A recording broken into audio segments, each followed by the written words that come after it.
Okay.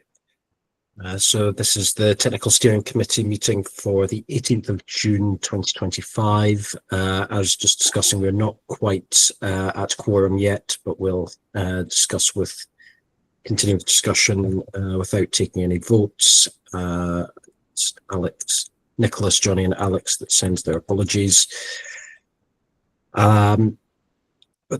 So there was a slight change. I made a couple of changes to the agenda, and apologies for not sending it out based on what Kevin sent round. The first thing was that I know that there was discussion over X last night. I was going to propose that we keep that to a private session rather than official TSC business. And then the other is that there's been a request come through from the core services team actually for a piece of work that was very similar to what was already being done in terms of looking at the budget proposals and trying to understand whether it involves change at L1 or L2 or neither for all the approved budget items. So it's subtly different from what the question that was being asked before, but it's the same kind of review. And I didn't know if it only needs one person to put their hand up and be able to run through the list and just confirm. So looking for volunteers for that. And then there's a proposal that next week's time slot, Lorenzo came to me with this to run through the value proposition map, and that'd be with I don't know who the GMC are, but so them and the product committee.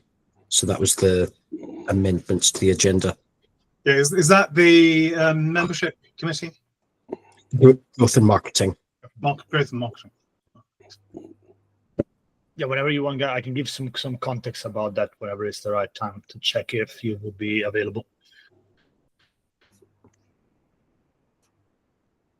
Yeah, is there something you can give us prior to that meeting, Lorenzo, to look at, so we're not just going in cold? Yeah, of course. There is a Miro board. We can send it ahead of time. We've been it's a value proposition map with the which has been put together by the guys at Storm. So we have a volunteer in the product committee. The documents all the features which are unique to Cardano. We want to make sure with you guys that they are correct, they make sense, so that we can then work also with GMC to understand which type of users would be interested in those. And this is for the 2030 vision. So to kickstart the work with you to work on that 2030 vision and the roadmap. Yeah, but I'll give you more details whenever it's right. Whenever it's my time to share some things. Text. Just noting that I'm the secretary for GMC, so you can direct questions my way if needed. Am I understanding that TSC product and GMC are trying to meet next week? I may have misunderstood that. That was the proposal by Lorenzo. I think it was to actually use this slot here. Am I right? Yeah, if that's good. Of course, this will need to double check the availability of GMC, at least chair and vice chair, and check availability of the product committee. But at very least, I wanted to check if we can, because it will be focused on mostly the technical side, if we can work here in this time slot. But then it will be confirmed. So if that's good, then I'll go away, and of course with text on GMC and on my side on product committee, we'll confirm it and send invites, send documentation and pre-reads and everything, and get that sorted.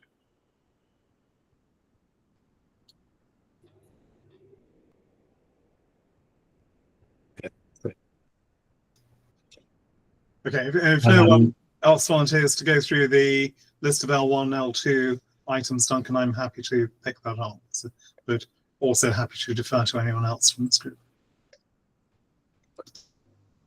We're doing the agenda in slight reverse order, but absolutely fine. Thank you very much, Kevin. Is there anyone that would like to do that? Would put their hand up just for confirmation of what it is. If anything's at all contentious, I'll make sure I flag it to the group. Yeah. But so Duncan, what will happen is most items will be clearly L1 or L2 some will span both L1 and L2, or there might be an L1 impact. So I'll try Sure. to identify that. This is the backstory behind this is giving the core services team an ability to gauge the level of scrutiny needed when it comes to technical audit, because as the technical audit policy, which was released about 20 minutes ago publicly, states there's a sort of a sliding scale depending on how close to core these technical proposals are. So it's trying to get a gauge on that as to whether it's, you know, is it a heavy change to ledger, or is it something that's you know, completely distant from core. So yeah, I'll send out a link to all of those policies that have just been freshly released. Appreciate it. I take it nobody's put their hand up, so I'm going to put Kevin down for that. Thank you very much for volunteering.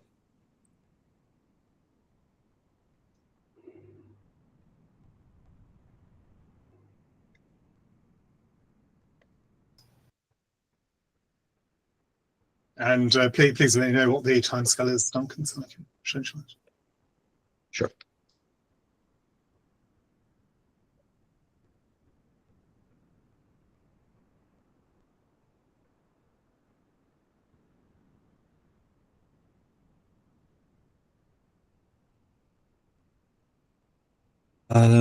Shall we jump back up to the top then and look at agenda item 2, which was that the TSC voted offline 6-1 in favour of recommending a single hard fork hard fork this year rather than the potential for having two. There was a question about this raised on should we speak to SPOs about this and make sure, you know, promising it out and also making sure that no one disagrees, or that there's not substantial disagreement to that decision. So I think at very least putting out some messages on the Intersect and TSC X account would be a good idea.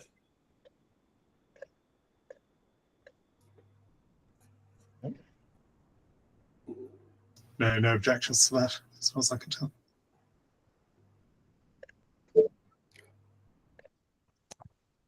I assume we know, I mean, that's going to be, what's going to be in that? To remind me, sorry, because it was a week, is a long time ago.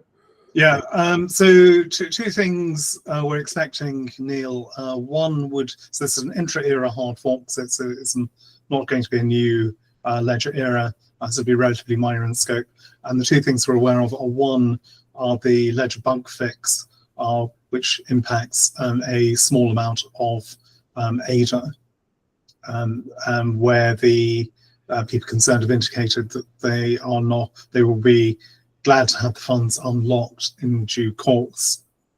So there's no immediate urgency on our part to deal with that. Secondly, Plutus core updates, so these will be additional Plutus primitives and various other improvements. I don't know if they're all scoped out yet, but doing it in one means that the Plutus team get more time to develop those improvements. We should probably ask Duncan for what is likely to be included in the Plutus improvements. And I'm not aware of anything else at this point in time. But obviously, if there's some small thing that could be included, then that can be decided later.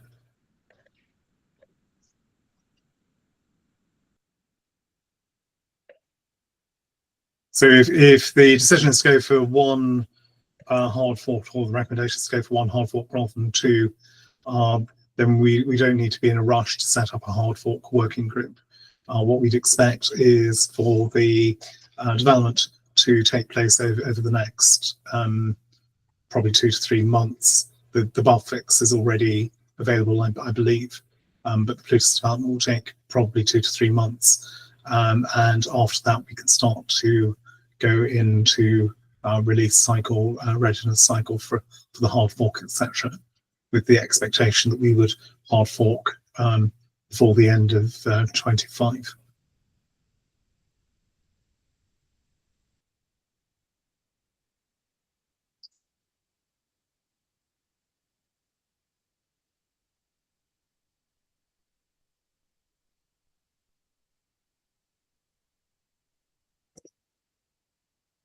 Any other comments on this one? Just I think how to phrase it best, but generally, did we hear about any signals or questions or demand from, let's say, developer side that they would like prefer a hard fork where more Bluetooth core updates are in?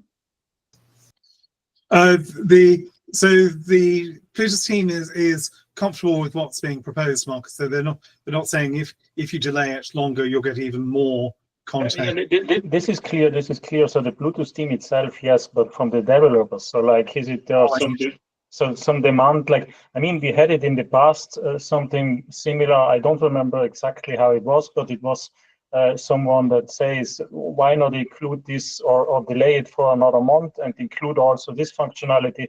Because if we don't have it in, then we need to wait another several months for the next hard fork and so on. So just to ask this, I'm not aware. I just looked up my comms and messages. I'm not aware. So I don't think that should be a problem or a demand from developers side.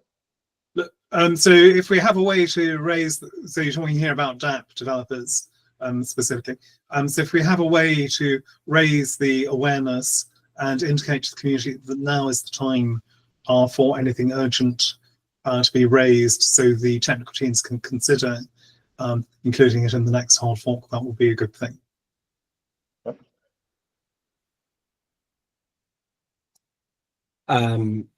I see Neil's suggestion that this could be put out as part of the comms. I think that's a good idea, that as part of this we state what's expected to be included, and we can have a call to action there for anything else that developers want to see, perhaps.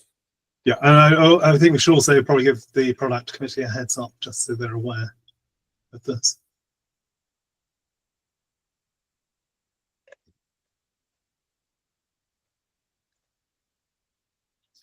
At some point, we'll need to bring in the Security Council, but we're not seeing any security concerns. The changes here are relatively minor. The security concerns will be standard.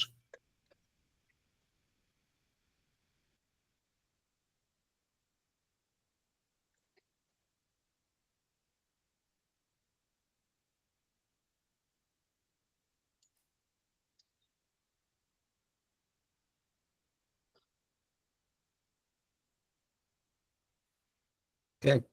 Shall we move on to the release meeting? Yeah, I was going to let Johnny speak to this, but he's not here, unfortunately. So I think he appreciated attending the meeting. It's a relatively simple update. Node version 10.5 is in preparation. This has mainly some networking changes. It's expected to be released in about 3 weeks' time, and we'll provide a further update. And then beyond that, work will start on 10.6, which will have some ledger improvements. So things ticking over.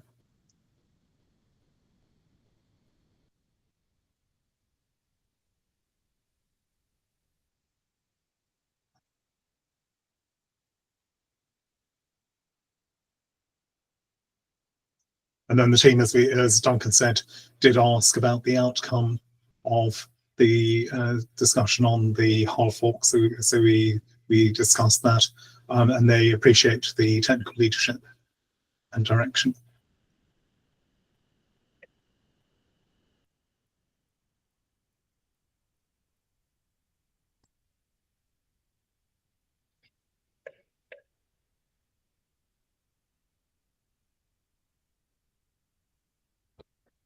Okay. the next one we had was on the technical working groups. So I know we've got Marcus and Neil on this, but Lorenzo, you've got some thoughts as well. So I don't know who wants to start on this. Let's let Marcus kick off. Does that sound fair? Could we just define, for the purposes of the recording, could you give an example of the technical working groups? Yeah. So the technical working groups, they comprise a number of teams that are working on the Cardano developments. They include the developer teams, and examples would be the Ledger technical working group, the Hydra technical working group, the Consensus technical working group, and so on. So essentially, all of the technical teams that have been involved in Cardano. So these are the points of contact between the technical teams and the wider community that we've been running for the last year or so. Yeah. Correct. Yes. So there's nothing new here. Christian. Yes, technical working groups are also tied to the open source governance policy, dictating that any projects under Intersec have to have some public calls. They're not limited to that, example being the Hydra working group, but it's at least making sure maintainers of project have a public Discord where they can talk to contributors, etc. So they're dual-facing working group where you talk about future and then daily repo stuff. I'll link that policy in the chat. Yeah, I think Marcus asked about structure of the technical working groups. When they were set up, there was a list of all the technical working groups, and the way things were set up, the technical working groups will report to the technical steering committee nominally. They're mostly fairly autonomous, in fact. And special interest groups, I'm not quite sure whether special interest groups report. They might be reporting to the product committee. Well, and in the governance policy, we call them project management committees, but it's a technical working group synonymously. And we do have the TSC called out as their escalation point for issues, topics, things like that.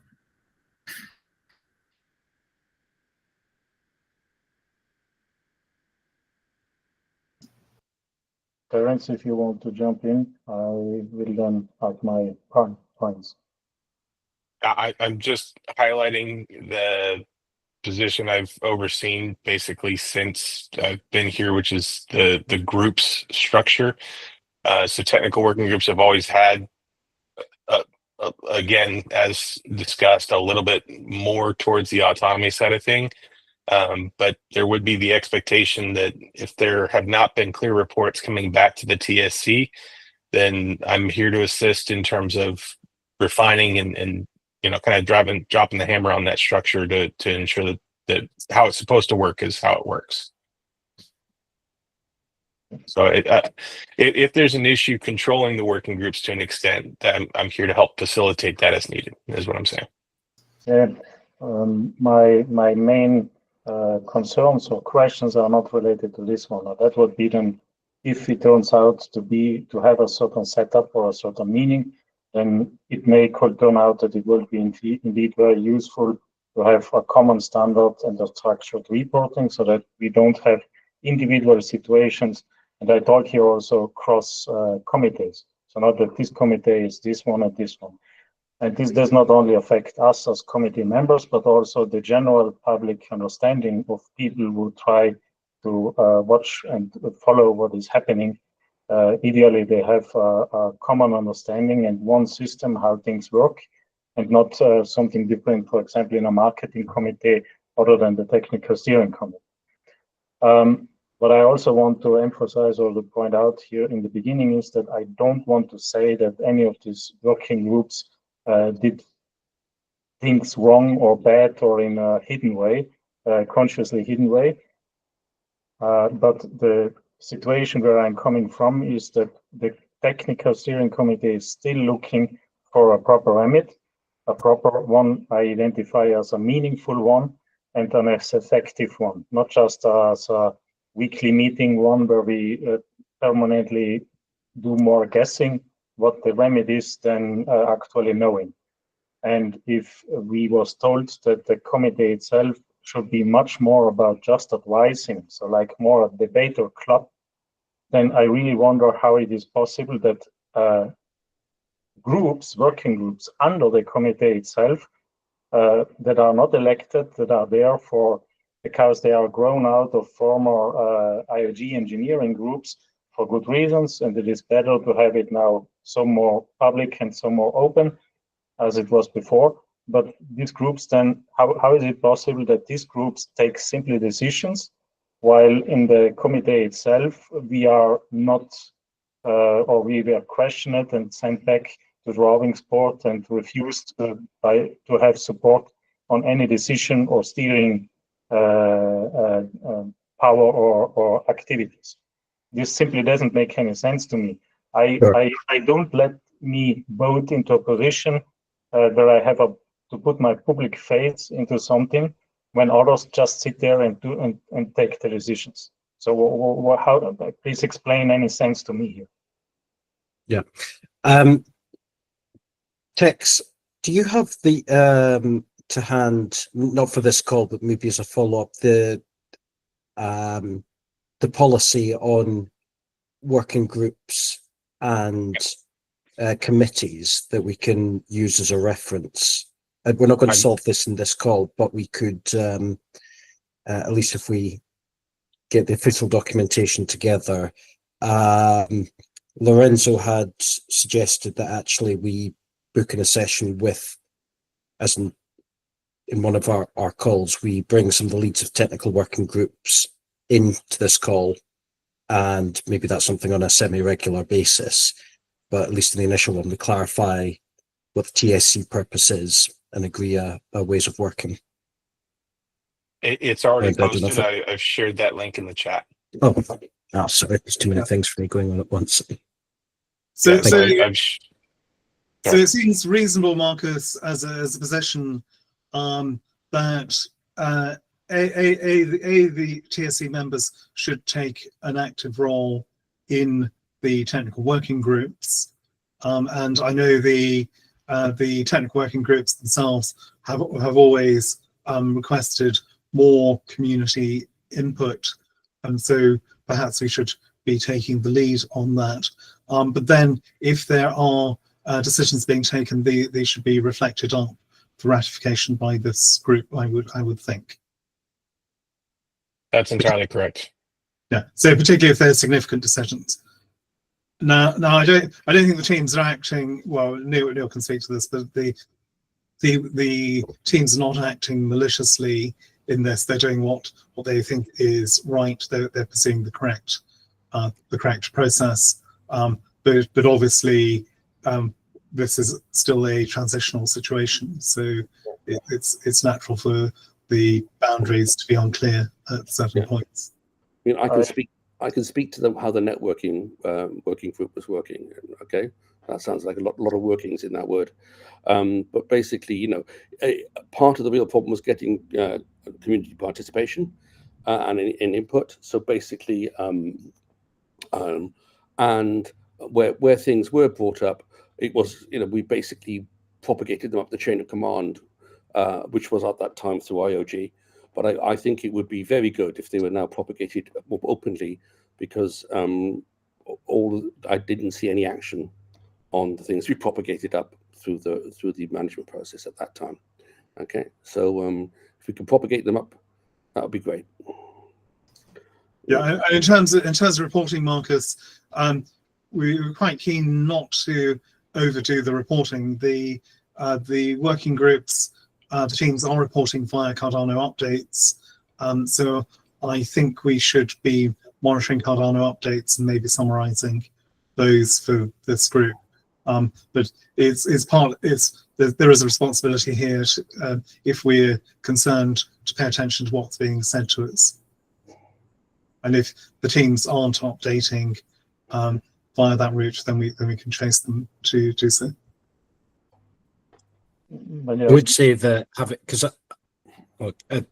within all the technical working groups, there is a big variance in the rate of updates to that to Cardano updates. So it's maybe just something that we need to request that they follow more closely.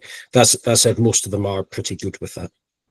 I mean, the core teams were working on a fortnightly update cycle. Duncan, obviously that gets disrupted occasionally if people are away, for example. That's really the normal cadence. I think Lorenzo has raised a hand for a long time already. That's all right. No worries. Thank you, Marcus. A suggestion, perhaps, if this is useful, I think there is definitely value in clarifying to working groups in general, but definitely working groups even more, the specific role of TSC within Intersect. I know that this needs to be refined first, but so what I was suggesting to Duncan, perhaps like next couple of weeks, like 30 minutes, just to write down something that you guys are happy with that could be shared as a working group. This is what TSC is here for. So if you're working on something related to that, these are and you'll get to a point where you have a recommendation. Just make sure that you ask for time in the committee session. You propose your proposal, and etc. etc. So that was one thing. I think also in general, working groups. I see two things here which could be useful. So one side, yes, the working group, if they have a proposal, so if they reached a point where talk with the community and maybe they got some indication and they think that they have a good path, then before they can action anything, because Intersect is governed by the committees, then they should bring it to the relevant committee, in this case TSC. And then if, let's say, there is a governance action that needs to be submitted, then the TSC needs to say, yeah, this makes sense. I think vice versa also, the working group is the place where work happens, and it's working group. So it's usually, I mean, that's what we do, for example, on the product committee side. If someone in the committee is really interested in a particular topic, it's good for the committee member to join the working group. And in that case, the thing that helps is that the committee member that is part of the working group is he himself the representative of that working group in the committee. And at least that's what I've seen. So I don't know if this helps. Perhaps it could be helpful to both parties. That all is good. What I wanted to add here to this discussion is that very important what Kevin said before. The will propose here, or my request, is absolutely not to add any kind of unrequired bureaucracy or additional workload and so on. It will create a little bit of reporting and so on, but it's on the best effort, and just some heads up we want to let you know. And I want to make an example. I try to avoid naming names here now, because that's really not my goal. But one working group just half a year ago, it was in between the two governance enabling hard forks, has taken some decisions. And it was very last minute that affected SPOs figured it out. And they raised questions. And it was then a very last minute discussion, solution finding, and it went somehow in. But it was really more random coincidence that it was discovered. So in this case, if I would now assume that it will happen right now, something in a working group, and the TSC is not even aware about, because we cannot permanently poll every somehow randomly happening working group sessions that may have a significant decision in or not, then how is this then on a responsibility? And why I don't think the TSC will fulfill its purpose when it misses such important things. So this is my point. I don't want to add bureaucracy. I don't want to make it more difficult or put people who don't. I mean, people who are fully focused on their work, on developing, on building things, they are not keen to show up here on such public sessions. That's all okay. Still, we need to have some. I think we need some defined workflow and information flow to have this all in a structured way. This is my request. Yeah. So the issue you're describing, Mark, essentially was someone in the team resolving a design decision, part of the specification, and it transpired that the solution had broader impact, I think, than they had imagined. So it was something that could easily be overlooked as being probably not so significant, but in practice it turned out to be quite significant. So I think the solution there is to get better technical awareness, particularly of things in the specification level. This is part of 1694, so people were working pretty fast at the time, and this was something that was it was a design, a small design point, but we didn't have a fully worked out specification until quite late. So it was something which would have looked like a change to the original design, I think. So we just need to be careful, particularly if we're going flat out to deliver features that people are aware of the implications of the design decisions. So one of the ways to do that, of course, is to have our regular open design meetings for any major item of work, and as the Laos team is doing, for example, and as we've had for Paras in the past. We should be promoting those, I think. At that point now, after I believe we have understood now, or not agreed, but at least understood where I'm coming from, or I was able to explain that.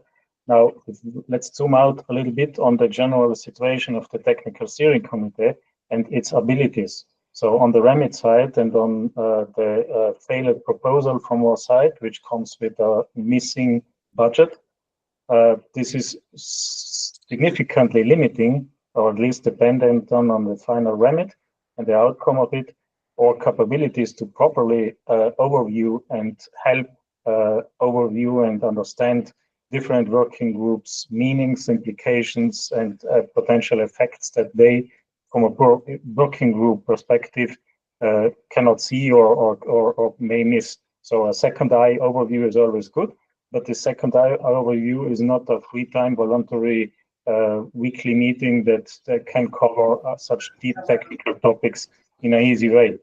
So here we need to understand first if what I'm actually demanding is practically feasible or not. This became, for me, very relevant earlier this week when we had a cross open source technical steering committee meeting. It was Johnny and me attending. And the question was there more like if projects that propose it and have assigned the open source committee as their oversight may better fit into a technical steering committee oversight. And when we asked why they believe that it doesn't fit into the open source committee, the answer was a very good one, because we have a clear framework, we work on this, and we can clearly assess and check and figure out if these projects fit into a proposal and not. So my answer was, congratulations, you are in a way better situation than we are, because we have not a budget and also not even a remit to clearly understand how our framework could look like. So this is another challenge on our side, and this is then not a failure or a mistake by the working groups. This is something that we need to figure out as a technical steering committee as soon as possible, because this is significantly affecting what we can come up with a proposal that our technical steering committee wants or can do. Thanks, Marcus. Yeah, so very, very important point. You've reminded me, by the way, that we had agreed with the, I think it was the Ledger team, to hold an open meeting, Duncan. There was something which was required, changes to deserialization. So we'd agreed to facilitate that. So if you don't mind contacting Alexei Klesevich, and I was just looking through my notes, I can't read them properly. So I can't remember what the issue was, but we had agreed to when you say we, was I in that call? You were in the call. It's call on Tuesday, yesterday. Oh, did we? Okay. So we did. That's right. Yes. If I spend long enough, I might be able to decipher my notes, but I'm not sure AI would have that. That's okay. Right, I'll take that as an action.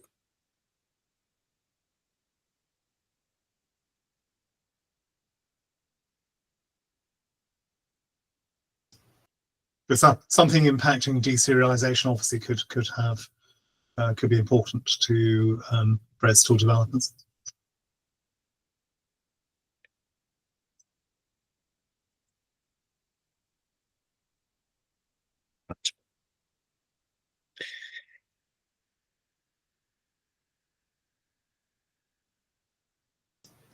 So Shall we move on to the Hydra technical working group then?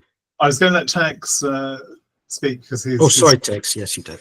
Apologies, Tex. He's just joined at the right time.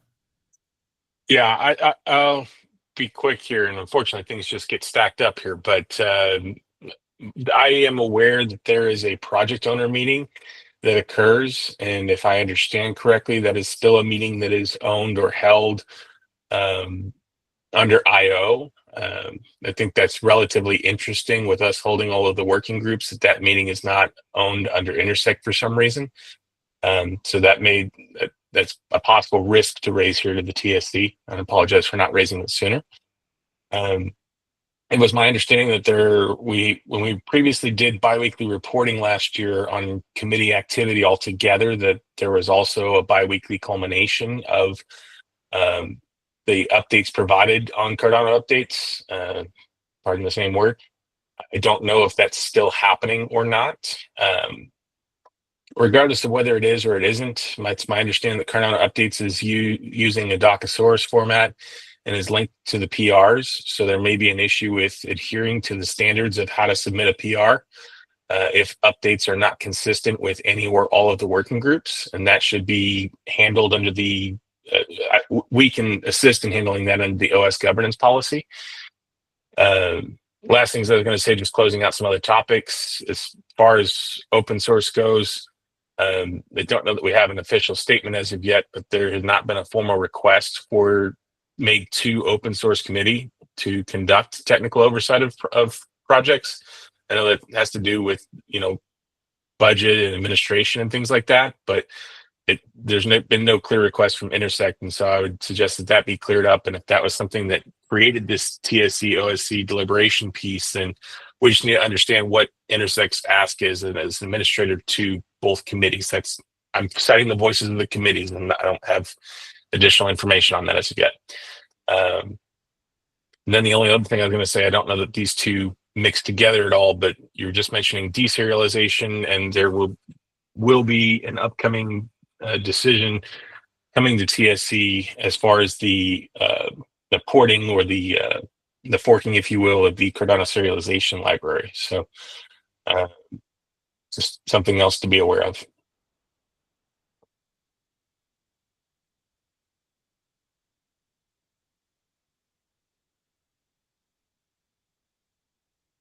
So a big update. Thanks. Cheers. As soon as you get any information through on the Cardano serialization library, send it through and give the committee a chance to look through it. Thanks. Just to clarify, we already did the project submission. Amargo is determining if they want to continue with the incubation or not. I'll know that shortly. But we already did a vote on it previously, so it's just migrating CSL to Intersect. Okay.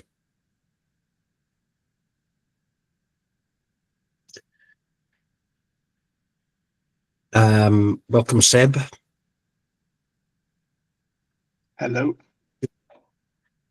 To the Hydra technical working group. Yeah. Okay. It probably is quite similar to a previous discussion, speaking from the brief skim of the notes.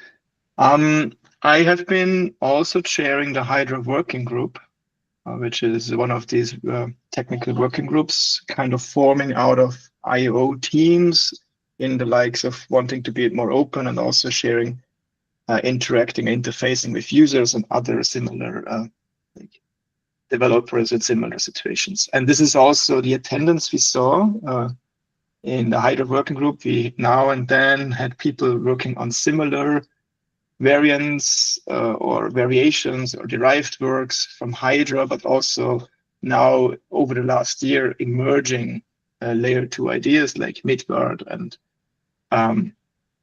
all the CK roll-up people. I think this was less often, but we had Phil often from Anastasia Labs there joining. And discussions have also been, when they were kind of diverse across a few L2 implementers, often revolved about what kind of standards or interfaces are relevant. And at the same time,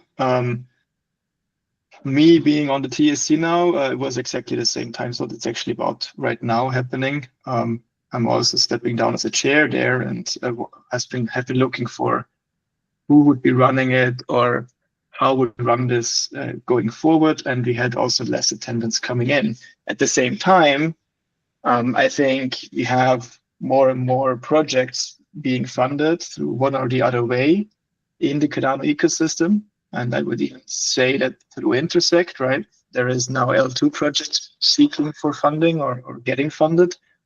It would be probably maybe the ask or discussion here is, would it make sense to kind of not have a Hydra specific working group, but rather a layer 2 specific working group, which would be including state generals, rollups, maybe even side chains, or kind of a bit more of a infrastructure, but kind of very close to layer 1 protocols, often be called layer 2 protocols. Yeah, so it seems to me it makes absolute sense, Sebastian. What you might find is that it's a broader group than a technical working group. There's the technical working groups tend to be focused on one specific thing, or one specific project. So you might find that it's what you're setting up is broader than the existing technical working groups. But I don't think that's going to be a problem.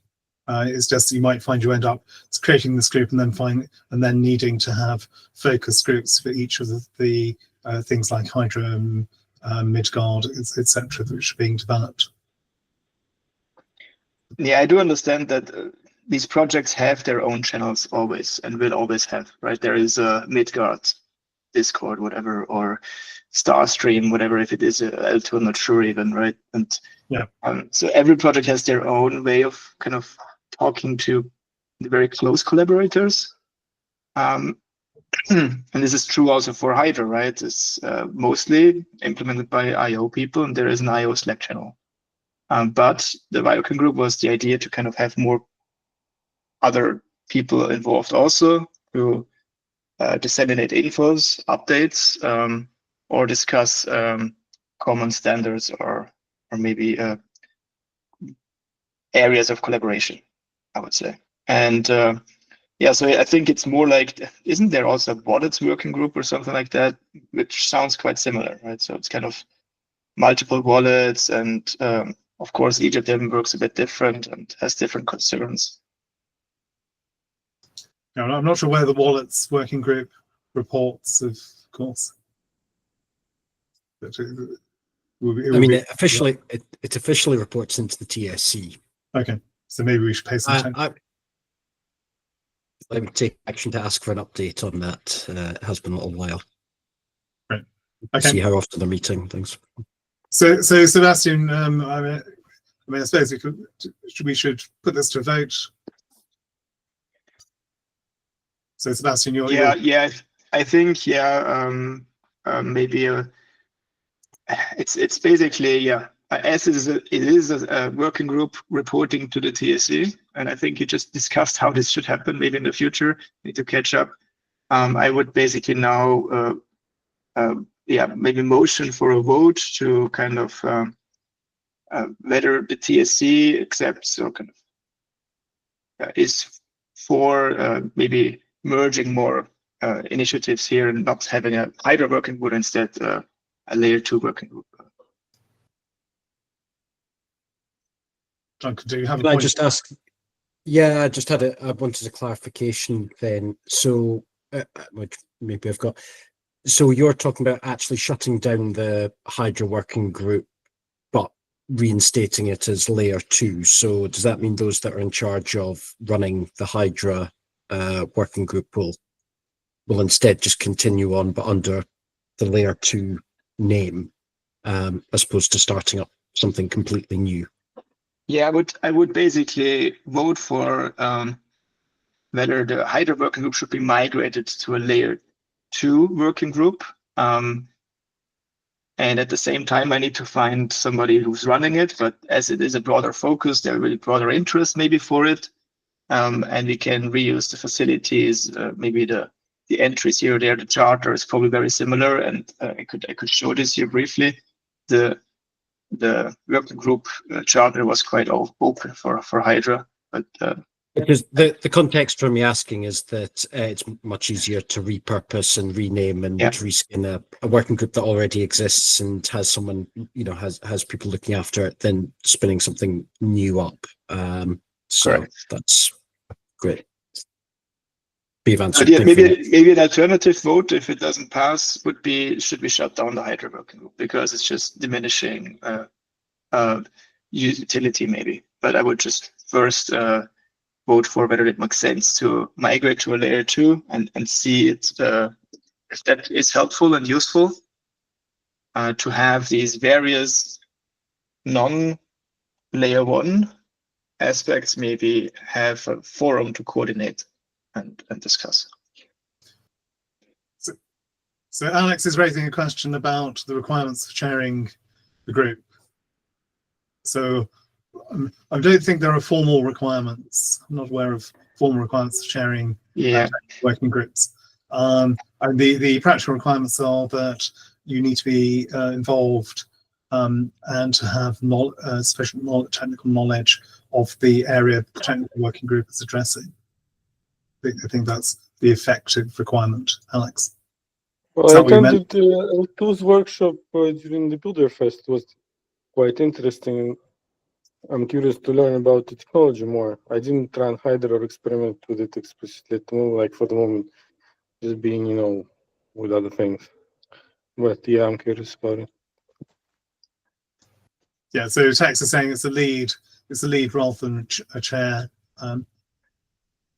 And what we expect is the groups nominate their own leads, so that the working groups, they don't have assigned leads, they're self-organizing.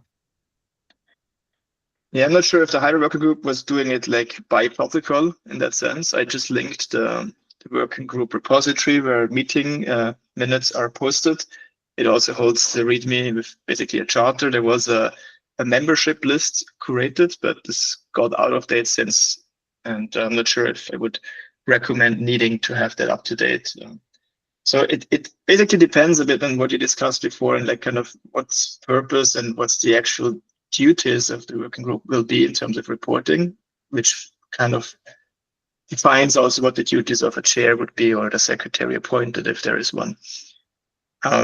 Practically, it was a bi-weekly meeting every 2 weeks, a meeting where we would collect agenda items, which are at the very minimum like a brief status update of one or the other Hydra project or Hydra derived projects, with the occasional, hey, what about interoperability layer between L2s, or discussions like this. Okay. I'm wondering whether we should move this to the vote, because I think we need to spend some time on the Remit, Duncan, correct? You okay with that, Tex? Yeah, I was just going to specify that in typical nature, the lead should be, if possible, a lead or co-lead being a sitting committee member, or if not that case, then the lead should be attending this meeting, or at least the point in time in which they would give their updates or need to be involved for interdependency or interoperability. Yeah, so let's sort that out as part of the review of the technical working groups, Tex. Right, so Sebastian, we have a proposal from you to migrate the Hydra working group to be a more general L2 working group. I'm happy to second that. I suggest we take a vote in this meeting. Just raise your hand, click on the raise hand button if you're in favor of that.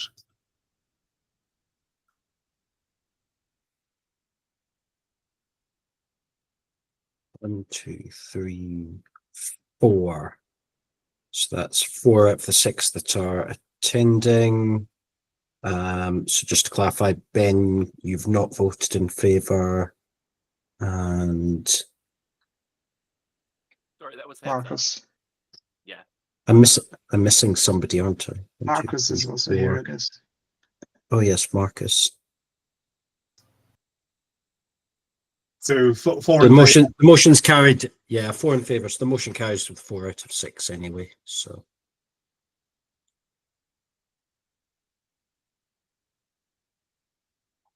I ought to lower it because I spoke. great.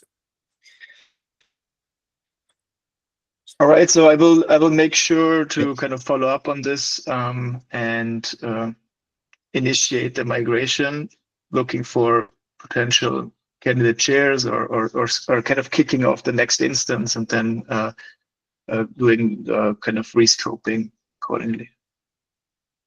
Great. Thanks, Sebastian. So I expect it's mainly about defining the remit and making sure that people are aware of the focus of this new group and that we circulate information about it.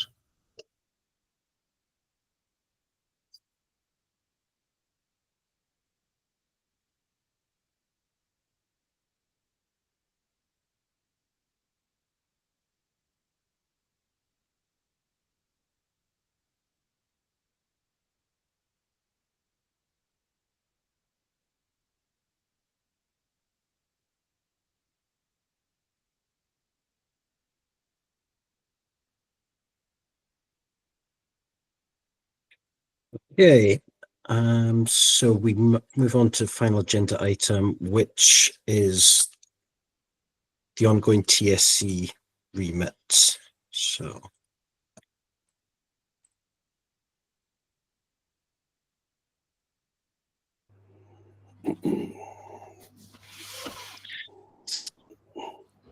thank you very much for everybody that has taken time to review the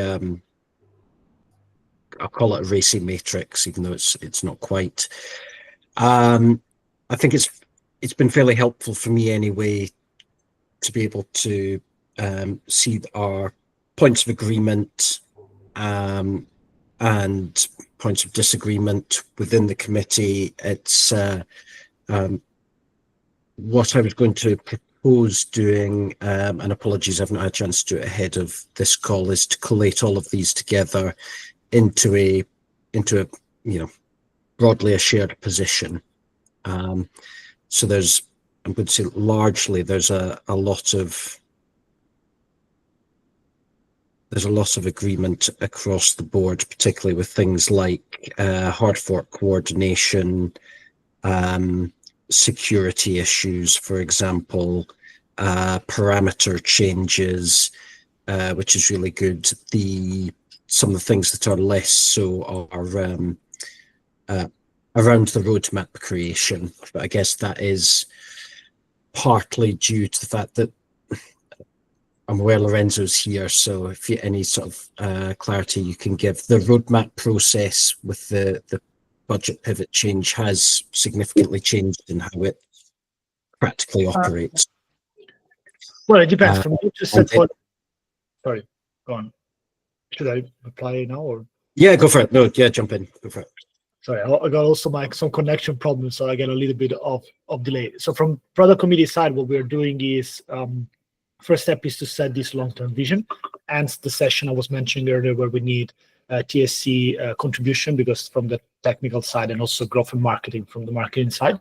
So that would be the first step. We aim to socialize a proposal. We're collecting a lot of feedback, and we're able to make a draft and socialize it in the next 2 to 3 weeks, and then hopefully by the end of July, if there is consensus around that long-term vision, to put it on chain for voting.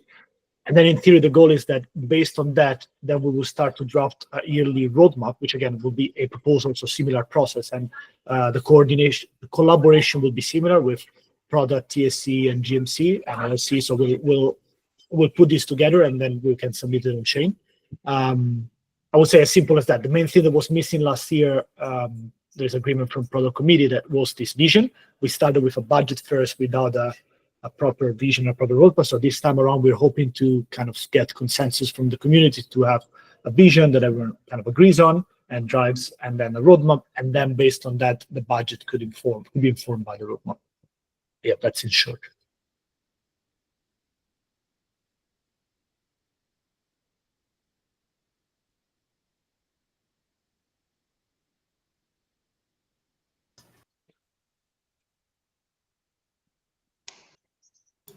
Duncan, you're muted if you're speaking.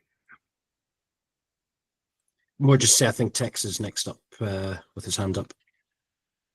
Yeah, I was just going to give an awareness. You all may have received an email invite yesterday for a Miro board. Just wanted to, kind of give some knowledge around that. The vision, the roadmap and stuff, that'll still be owned by product. And I know they have their own boards, but the new board for committee collaboration was created so that everyone who is a sitting member of a committee has a view of what's going on. And so I'm going to be continuing to work with Lorenzo and with the product committee to at least have a high level of what is decided and agreed to on that committee collaboration Miro board. So there shouldn't be any confusion that way between the different committees that are going to collaborate, and that can get broken out. But point is, we're just product committee is going after it. I've had this as a goal for all of this year, is to increase collaboration between committee members to make that easy. So there's potential that there will be certain representatives from each committee who will be go-tos. So each person can know exactly who to contact on the other committee to have the most up-to-date information, and would also be the responsible parties for their committees to get information about the other groups if they're not clearly seeing it or understanding it on that high-level board.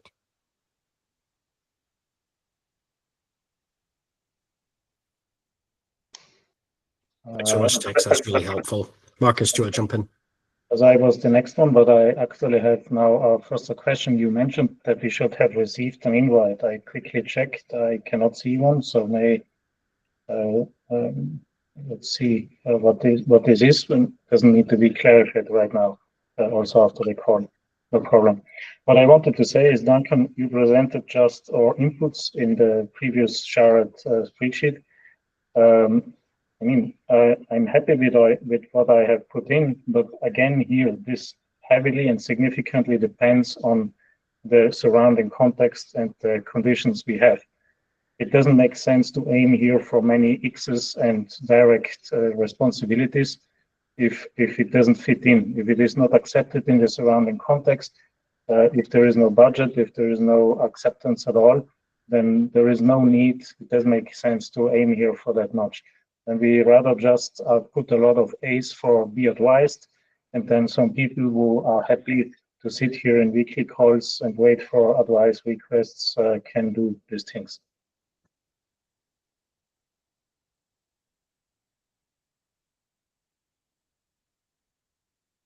Yeah, no, it's very fair, and some of what's been put in there, we've subsequently had a bit of clarity that, from the exec team on, for contracting, for example. So that's one that we know the answer to it. I've still left it in there because the final product will show the fact that that's something that, it's owned by the Intersect Core Services, as an example. So, Duncan, do you want to jump in? And I have a question for Lorenzo, actually. What you said, about the product team's vision, etc., sounds great on the face of it. Do you or anyone on your committee have any worries that everything you're doing is pointless if we follow the same process as we did last year, a vendor-led process? If you come up with a vision and a roadmap, and then a vendor comes along and says, here's what we're doing, that's it. It's not related to it might be related to your roadmap, and it might not. That's a fair point. But I think there are a couple of things there. So first of all, this vision that we're putting together, so the product committee, it's not really deciding what's on it. We're mostly acting as a collection point. So we're making sure that we've done a lot of workshops, we're doing a lot of focus group calls, so we're kind of collecting as much as possible so that we can draft a proposal that is, as much as we can, a reflection of the right direction product-wise for Cardano, and also the community will based on their knowledge. So let's assume that gets approved on chain, right? So that people are on board with it, they're passionate about this vision, it makes sense for Cardano.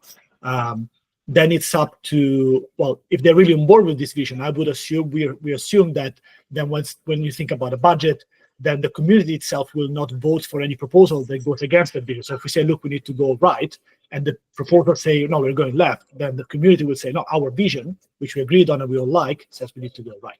Of course, we cannot enforce this, or maybe there will be some proposals which are not 100% aligned with the vision.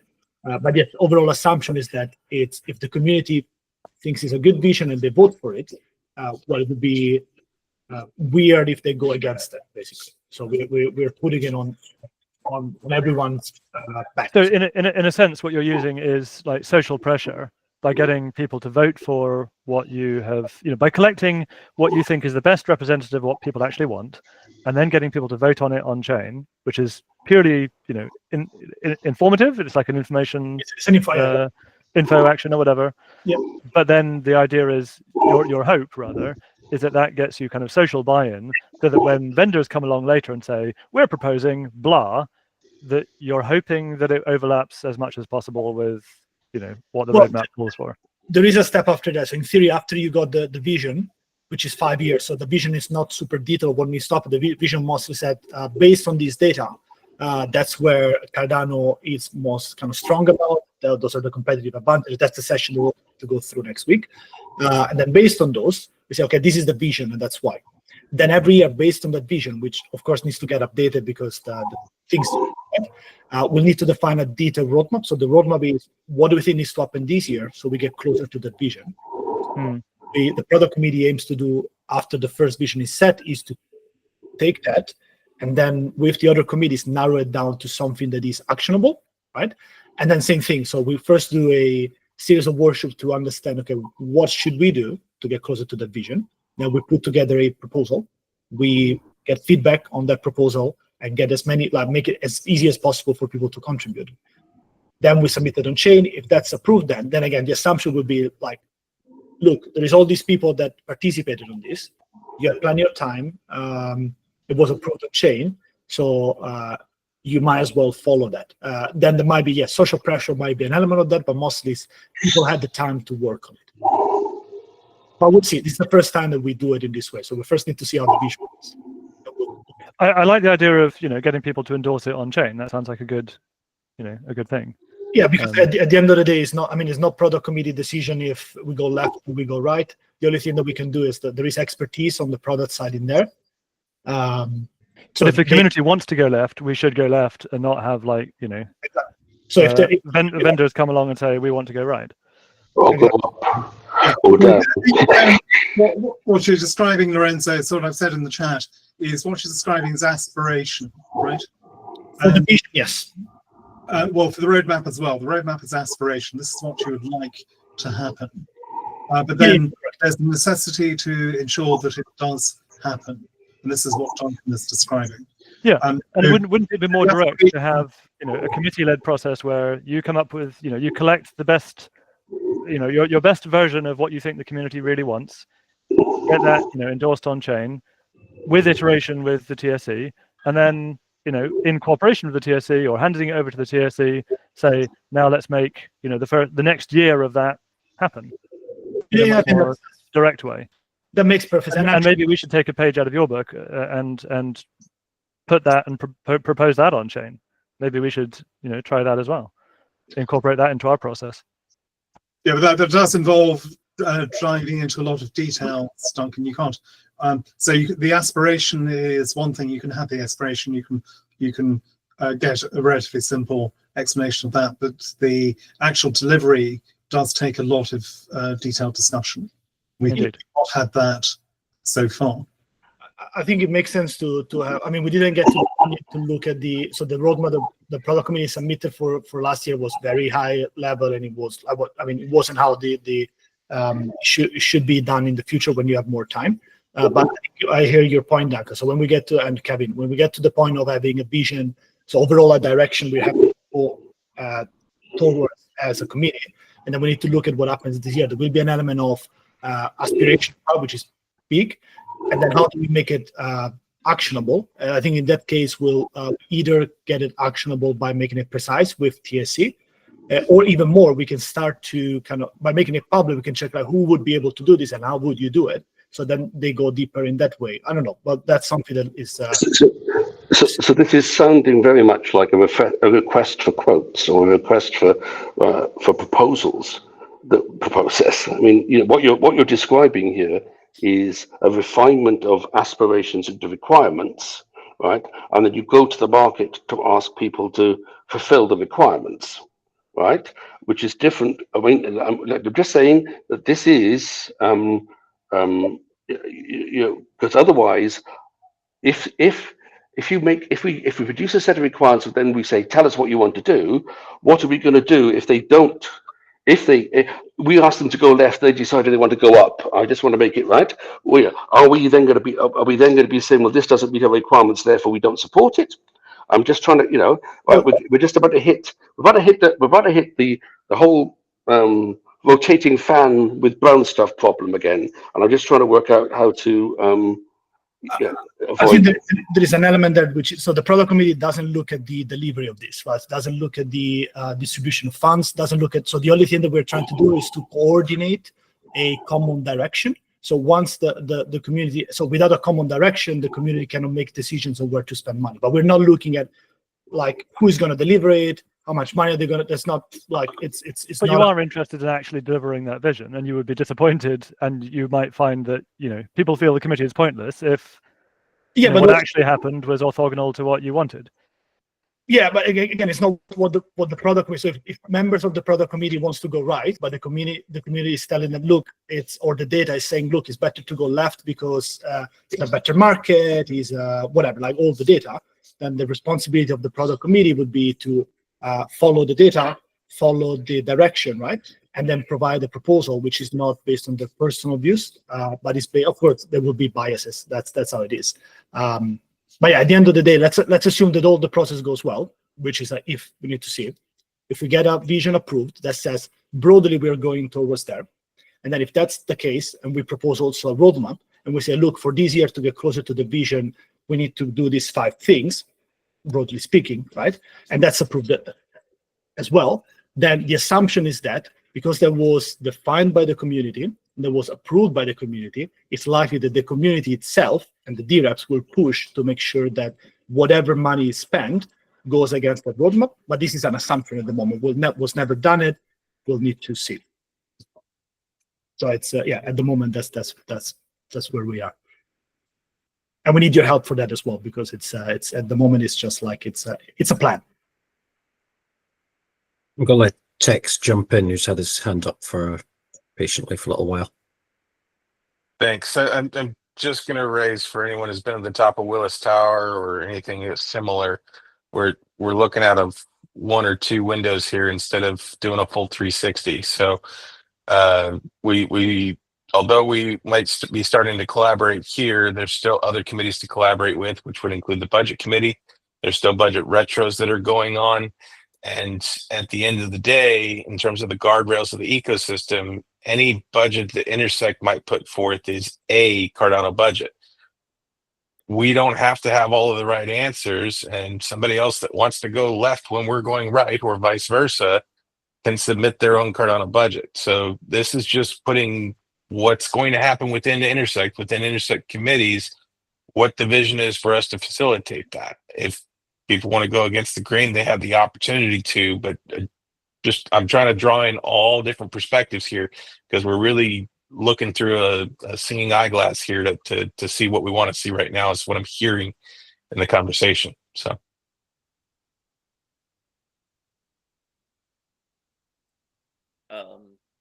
I suppose I'll speak. I think I was next up. Lorenzo, if we have the situation where you do get community buy-in on a roadmap, and then we have contradictory proposals that come through and actually get delivered, or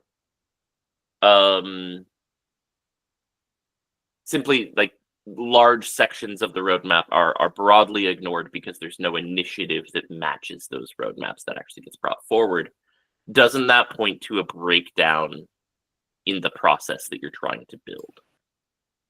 Probably. Or a failure of that process to some extent that should be corrected? So like I recognize that, yeah, the product committee doesn't look at delivery, but I think it should be the goal of Intersect to build such an apparatus together. Yeah, So what you'd expect, Ben, is, as I was saying, you have aspirations which have been set out. And then what we're looking for is for people to fulfill those aspirations, but where no one steps up to the mark. What we should be doing is to attempt to expand the pool, or to persuade people to follow those specific aspirations, right? And that way, you can fulfill the community goals as best as possible. Yeah, I would say if we're unable to convince the Intersect board that an RFP process is the correct apparatus, then some other coordinated means of making sure everything gets delivered is worth pursuing. Yeah, I think also this is in the future, so this is totally. I'm thinking. I'm abstracting of what could be, but so you mentioned if the people don't follow that roadmap, then if that would be a failure of the process, yes, 100%, right. So if the roadmap is unfeasible, not where the people want to go, not where Cardano should go, then we didn't really follow a good process to put that roadmap together. So of course, I mean, not just product committee, but Intersect in general, unless those contracts go back to it, it's not necessarily. I said it wrongly. It's not worried about the delivery. We should still write a roadmap that is sensible, that can be delivered, which makes sense to be delivered in that year. Then if people follow it, we can enforce it, but it should be done in such a way that is sensible, right? So if that's not the case, then yeah, the process I assume would have failed. Yeah, I assume we will not be batting 1,000 by the first time through this, but hopefully we're able to put the right practices in place. That's all. Go ahead, Duncan.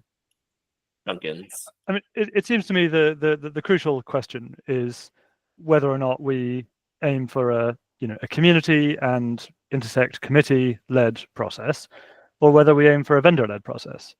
And I don't think, I mean, some degree of hybrid might make sense, but not what happened last year. You can't start with a community and committee-led process with the product committee, and then have like one vendor come along at the end. That doesn't correspond to the roadmap necessarily, and it doesn't demonstrate value for money. Kevin has mentioned we don't necessarily need RFPs. The mechanism is not necessarily important, but the principle ought to be: do we actually do what the community want? And I think your point about getting endorsement on the chain is a good way of checking that you've got that right. And then some process that has the properties that we want, that involves demonstrating value for money, a modicum of competition, an open, transparent process for deciding who's doing what and where the money gets spent, and that, as opposed to a vendor-led process where one or two vendors get together and decide this is what we're doing and we're divvying up the cake like this, and then take it or leave it. Those seem to be the major alternatives. Can I say some positive things? Actually having a roadmap, which we are trying to hold, assuming that the vendor proposals in next year's budget come in roughly the same manner and process. I know that ideally we want things to change a bit, but even having a roadmap to be able to hold the proposals against, I think that's where then there's a good role for the TSC product, other committees, that in the review of we don't even need to go into technical feasibility or value for money necessarily, although it certainly could do, but a very simple question of, does this actually serve the roadmap or not? And if not, why are DREPs voting for it? There needs to be a very good justification. So, I mean, I know that on paper it doesn't seem as robust, and there are potentially more error states than like an RFP process. But I think the social pressure is not to be underestimated in those situations. So that's my 2 cents with it. Definitely a good starting point. Yeah. If we can pass a vision and we can pass a roadmap, people are happy and we can deliver. I mean, the community can deliver 60% of what was mentioned in the roadmap. That's great success. It means that we're pushing towards the right direction, and then we adjust for the next year. But yeah, I think this is the conversation that also product committee wants to make sure that we have jointly, as Tax was also mentioning. So I need to drop. I know we're over time, but I didn't get if there was a confirmation if there was a right to get this time slot that you're using now for next week for that session about the value proposition, so that we can get that direct input from you guys on that. I'll share it ahead of time. I'll confirm if the other committees are fine with that too. So does anyone object to? It's going to be probably an hour of time, correct? Yep, I would assume so. It will be probably. Does anyone object to spending an hour of this meeting on the coordination call that Lorenzo is describing? Raise your hand if you object. Good. Okay. Okay. I'll make sure to confirm it. I'll need to speak with GMC and product committee. I'll send a message in either to Duncan or in the TSC channel. But otherwise, well, thank you for allowing us that time. Great. So if there's any urgent business before next week, we'll need to consider it out of band.